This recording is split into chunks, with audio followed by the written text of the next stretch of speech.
Welcome to Awakened Wellness. As you can see, we have a new logo and a new show name.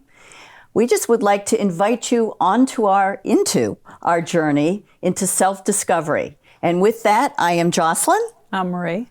And today we are going to, Marie's going to talk about how did this all come about? New year, new name. What brought this on, Marie?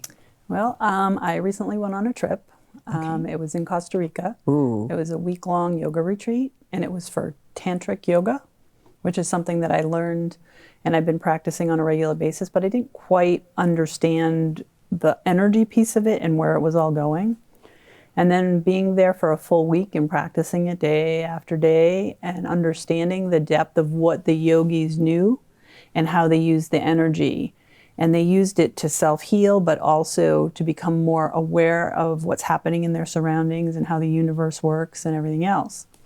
So I realized that I have a lot of that knowledge already, but it just gave me a deeper foundation on how to build more of it, how to anchor it, and how to use it to understand things better to help people help themselves along with myself. So that's huge. Yeah, it was really quite a life-changing week for me.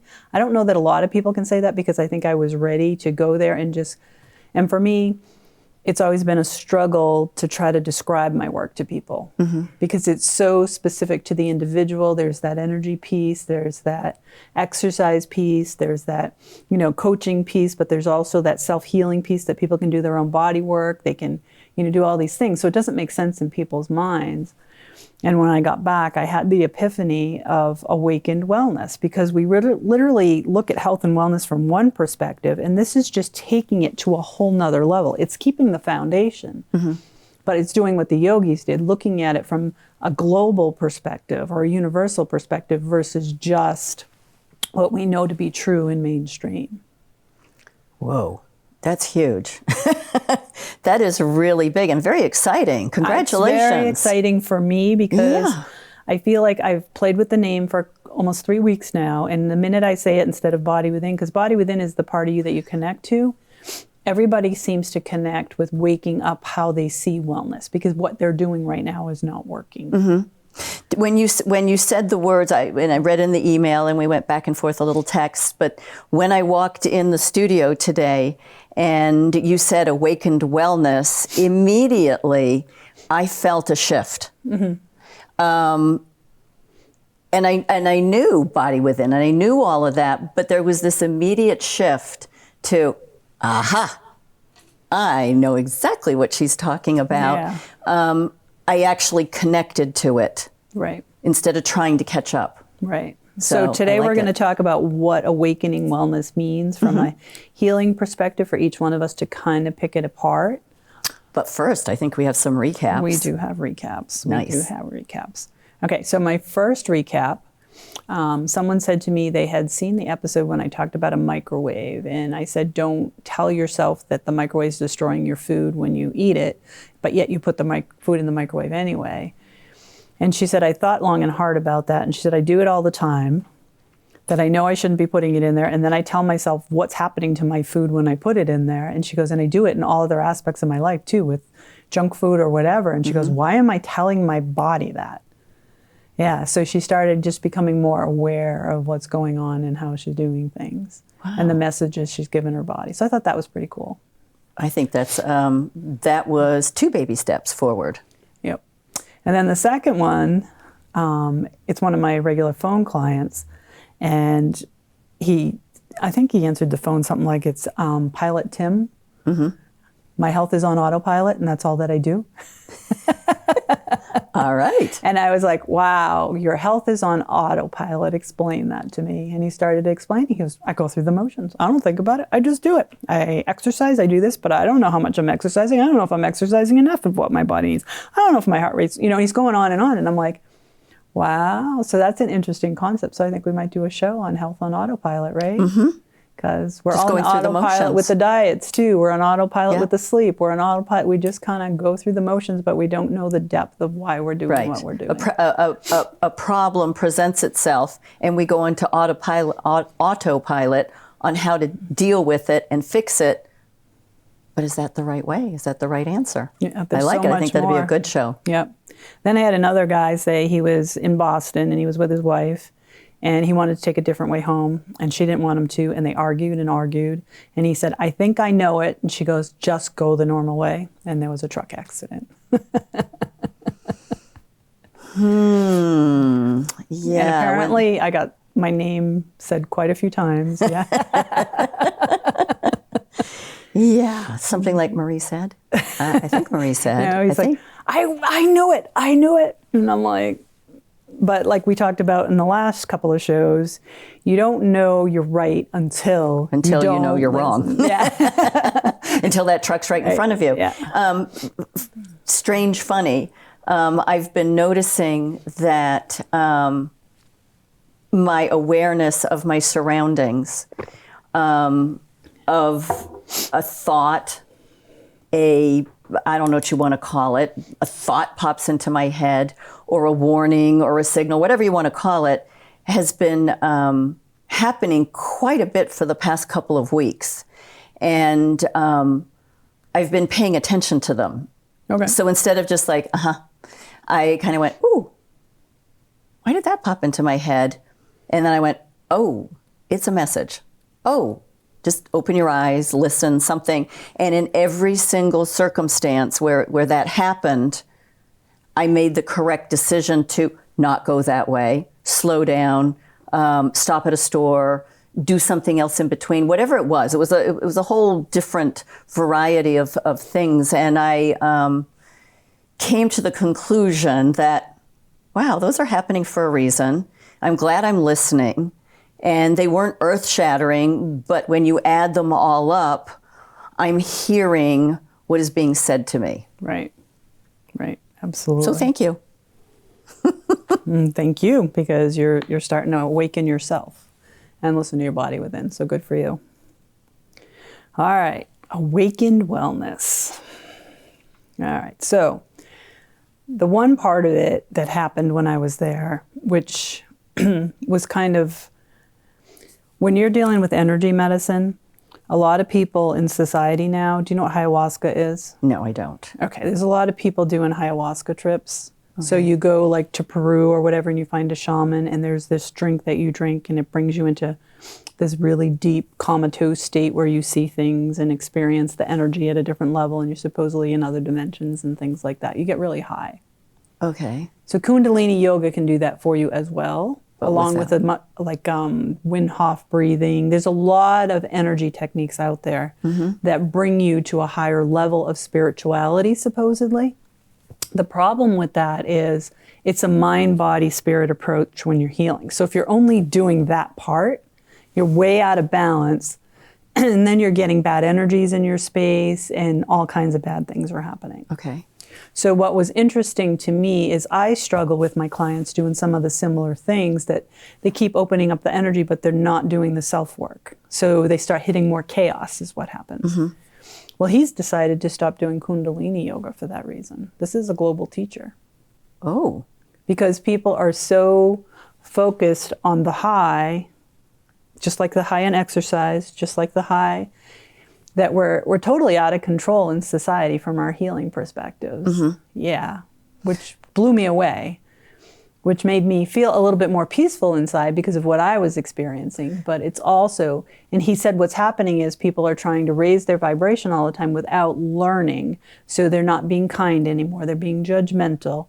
They're, being hateful to other people. They're not understanding when they're infringing on someone else's space because they're only doing one part of the healing. And it's a mind, body, spirit practice. No matter, even if you go to the doctors, you should be looking at all aspects. Wow. There's a million things running through my head from that statement, and I don't know where to start with it, so I won't. But it does, the image that came to my head, and again, image is really ramping up, is I could just see people chasing that balloon.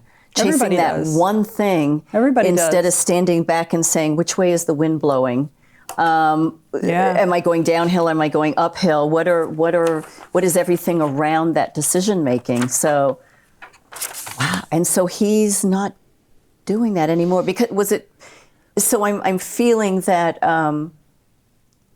I don't want to say it's an easy path, but it was an easy way for them to say, ooh, I did this, and this is what I saw. So therefore I'm spiritual, and I'm more open, and I'm more awakened. Yeah. And the planet is not, they believe that there's this big awakening going on, which there is because more people are seeing that some things are not right.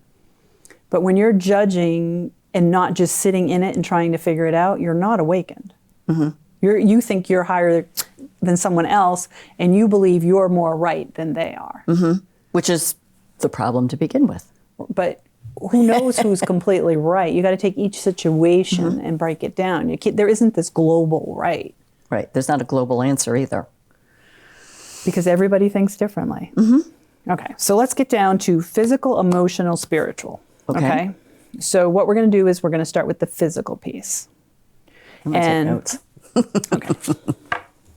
All right. When you practice awakened wellness, instead of just looking at your body the way you do now, you have to ask yourself, how do I see myself?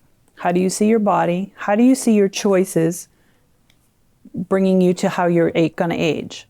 How much control do you have over what's happening to your body? Do you understand why you're weak in certain areas, why you have autoimmune diseases, whatever it is? Do you understand your body, or are you just trying to get through the next day and just do things because someone tells you, or you read something online, and those kinds of things? Mm-hmm. So awakened wellness brings you to the next level in your healing. Why do I think I need this? Why is this going to work for me?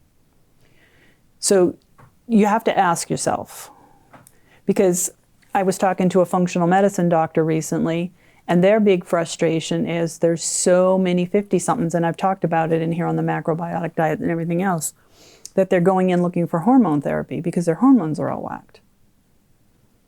Okay. Well, you need body fat to run your hormones, especially if you're a female, but they're bringing their body fat so low that their hormonal system is completely whacked. But they think they're doing this in the name of health. Right? So awakened wellness would bring you, why are you really doing this? Do you understand the consequences to your body when you're doing it? Or are you thinking, I'm on the fad train now. I'm doing it because it looks good and I think that's healthy. Because you have muscle, you must be healthy, right? Mm-hmm. You don't realize that your body's consuming itself all the time, and that's going to lead to autoimmune. I mean, a true bodybuilder won't stay in competition mode more than he has to or she has to, because it's breaking down everything. Correct. It's not a year-long pursuit. No, these people are living in it for years because they have to be cut all the time.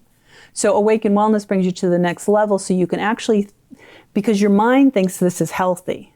So you have to pick it apart now and ask yourself why you're doing it.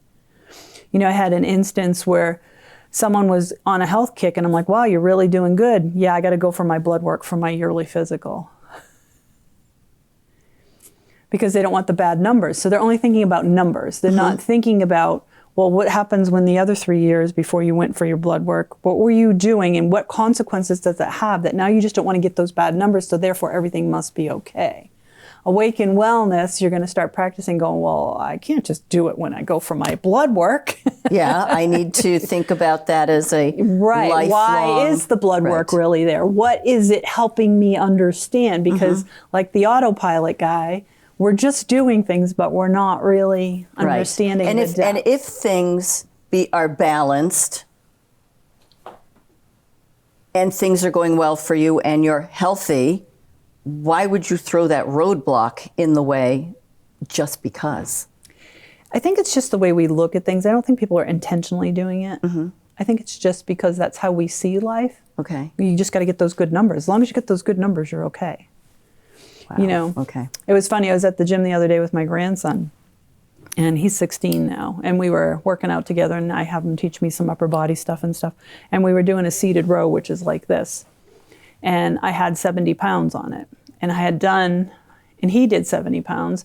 So I'm doing it, and I got to like the 8th rep, and I brought it down to 55. He looks at me, he goes, you can do that. Why are you cheating yourself?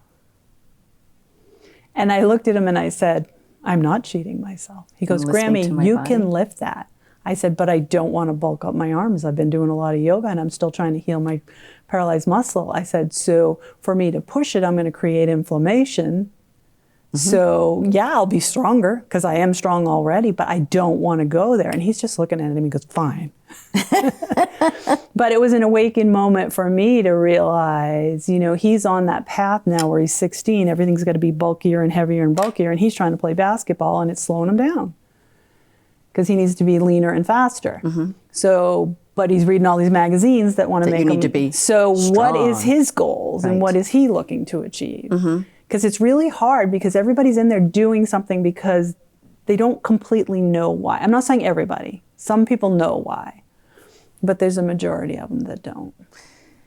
Wow. That's big because when you think of it, oh, you need to be muscular, you need to be strong, you need to be big.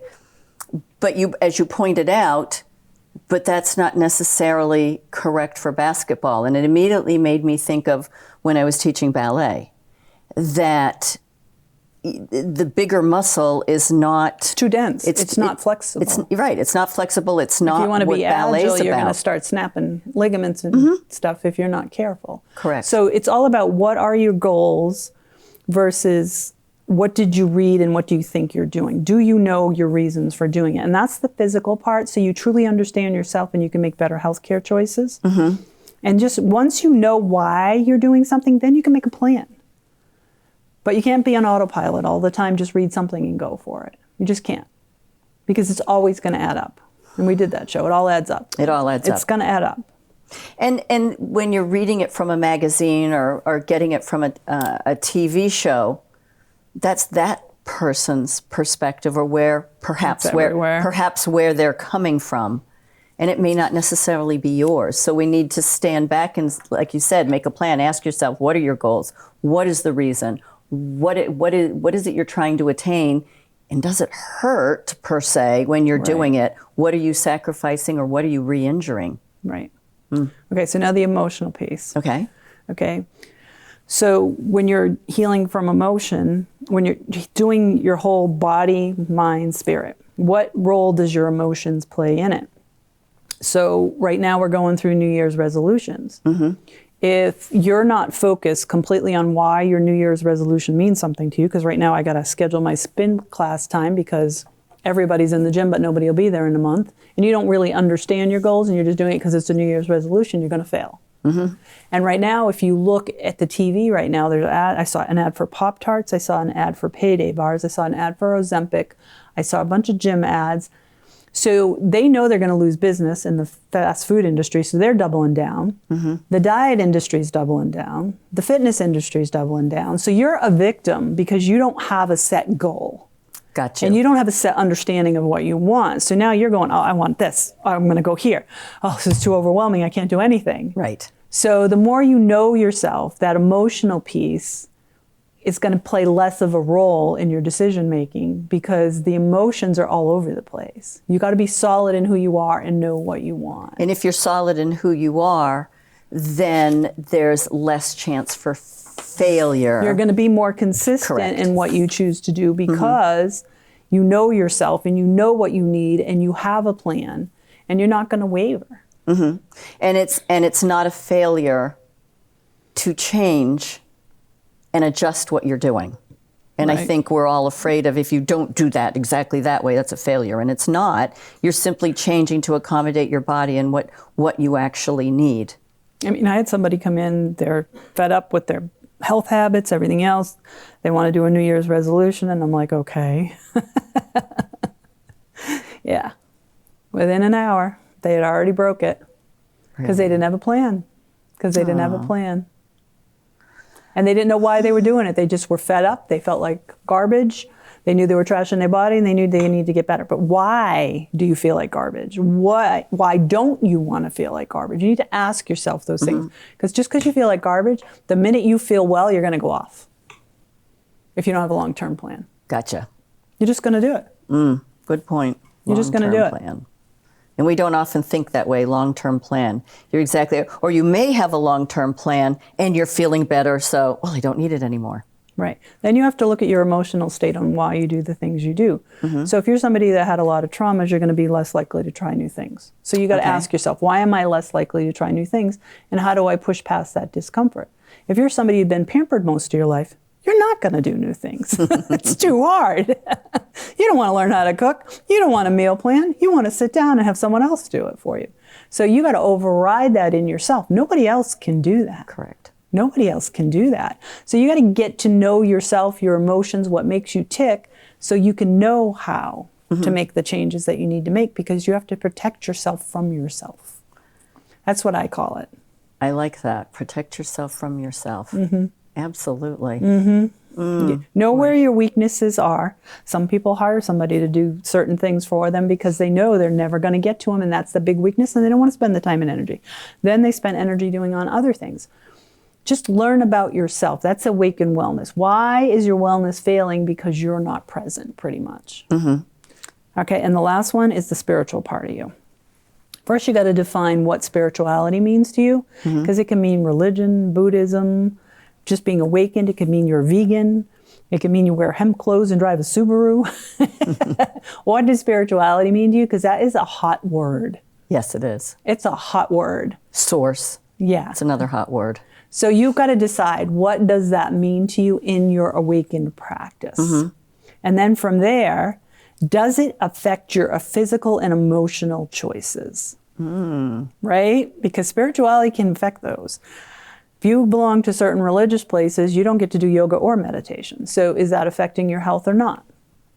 You got to ask yourself, right? So a lot of them won't do the energy medicine. Right. So you got to ask yourself, and especially your emotional choices.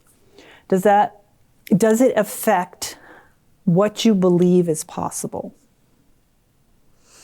It certainly could limit what you believe is possible. It can, because I live in the infinite possibilities. Like I said, healing myself, I'm watching other people self-heal. When you start limiting your possibilities, but there's a fine line there, because people can go thinking something's possible, but it's really not. So the more you're aware, you'll know if you're on that path to create something for yourself, not just wish it and hope it happens and somehow you create it in your mind, but it didn't really happen, because there's a lot of that happens too. So there's a level of awareness you have, but does whatever you define spirituality have affect what you believe is possible? And does it impose limitations on your healing? Yes, in many cases it can. I've seen it just from, and I'm going to be careful how I say this, but some spirituality practices are male dominated. So the woman can't speak up to the husband because it goes against her practice, but yet it's giving her breast cancer. So you got to ask yourself all these questions in Awakened Wellness. What is affecting my health from my mind, my body, and my spirituality practice? And how can I balance that to make it work for me? Yeah, it's immediately what came to mind when you were talking about that, how I've seen some of my friends who have buried themselves in a spirituality, a choice, whichever one it is of theirs. And it has seriously impacted their choices in life. And it's really kind of sad when you step back. But it's not if they truly believe that that is their destiny and their path, but if they're looking to heal and they don't understand why, and they want to venture into finding out why they can't heal, they have to bring themselves to going to all these different areas, because it's not one thing that cures us of anything. Correct. It's not one thing that heals us of anything. It's not one thing that keeps us healthy. Right. So it's all three in balance that keep us healthy. So if you are from a spirituality practice that is limiting, is it taking away your internal power? And if it is, you might want to look in the mirror to see how much you resonate with that practice anymore. Yeah. I'm not saying, because it should never take away your personal power. It should enhance your personal power. Right. Right. No matter what it is. And all three of these, actually, you want them to enhance your personal power, not take away from them. It's not just that one either. It's all of them. Right. And it feels to me that, a lot of people throw around the phrase, we're empowered, I'm empowered. And again, what does that really mean? Does that mean you're stepping on the heads of others because you believe that's where you need to be? Right. I just want to get this last one in because Absolutely. we're running out of time. Does your spirituality practice help you find peace when you're ready to pass? Say that again? Does it help you find peace when you're ready to pass? Because as long as you're afraid of dying, you can't live, and you can't be open, and you can't balance yourself, and you can't live a healthy, productive life if you're always fearing that. So does it help you find peace? And if it doesn't, you need to visit why. Because to fear death, you'll never live. Because we're all going to die. Correct. We're all going to die. There's no one thing and that's going to stop it. And we're always more either. after we die. But if you don't feel that and understand that and feel that safety net about yourself, I see people making choices every day on just something they eat because they're afraid they're going to die. And they're saying it's only going to make me sick, but the big connotation inside them is, yeah, it's going to kill them long term. So they're so afraid, and they can't make conscious choices that are objective for themselves because they're always afraid to die. But if you're not afraid to die and your spirituality practice supports that, you can live pretty comfortably and happy. That's huge. It's That's big huge. part of awakened wellness and self-healing. It's also a subject nobody ever wants to talk about, so it's taboo, but yet it's intricately woven into these It's things. all of it. We're all of it. And we keep putting ourselves into little pockets, and we've separated it all. We've got to bring it all together if we're going to survive. I like that. We have to. Yeah, in our last few seconds here, where can people reach you again so they can ask you questions and comment? bodywithincommunity@gmail.com and marienotig.com, Knoetig. Awesome. All right. So thank you very much for joining us, everybody. Once a month, it's going to be Marie and myself, and we're going to bring these wonderful shows to you and help you go along on our journey as well. Thank you, Marie. All right. Thank you.